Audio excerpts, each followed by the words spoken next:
Ini wongnya. Iya. Inilah sikok lanang yang terekam CCTV maling duit jero kotak amal Masjid Jamiul Khairat di Jalan Poka, Ujung Kertopati. Kejadian ini terjadi beberapa hari lewat sewaktu masjid lagi sepi, di mana pelaku sudah ecek-ecek nak semayang terus masuk ke jero masjid. Selanjutnya pas nyelik kondisi masjid lagi sepi, lanang tersebut langsung lancar ke aksinya, ngebobol kotak amal masjid, lalu ngembek duit yang ada di jero kotak amal sekira Rp500.000. Menurut keterangan penjaga masjid Abu Hasan, kalau dia terkejut pas nak ngitung duit dari jero kotak amal, di mana kondisi kotak amal sudah merusak, gemboknya sama duit yang ada di jero sudah melengit di mbek maling.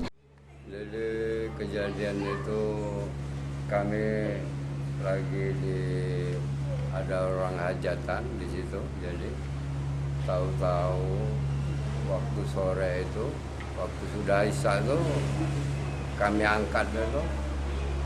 Saudara kita ini mau memindahkan kotak ke sekretariat, kantor ke sekretariat, sudah terbuka tuh kuncinya, ketahuannya tuh. Nah, jadi kami cek di CCTV mulai dari pagi sampai zuhur ketemunya di zuhur sampai asar jam 5 kurang 10 menit. Dengan cara apa Pak dia ngambil kotak amal itu? Diambil langsung? Dengan cara gergaji besi. Gergaji besi, iya. Saat kotak amal itu terbuka, uang diambilnya Pak ya? Uang diambilnya. Kisaran berapa Pak itu Pak?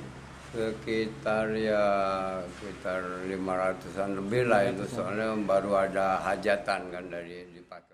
Kejadian kebobolan kotak amal Masjid Jamiul Khairat sudah 2 kali terjadi, di mana kejadian pertama pelakunya sudah ditangkap polisi. Dengan terulangnya lagi kejadian ini, pengurus masjid bakal bikin pengaduan polisi lagi. Igawan Pal TV.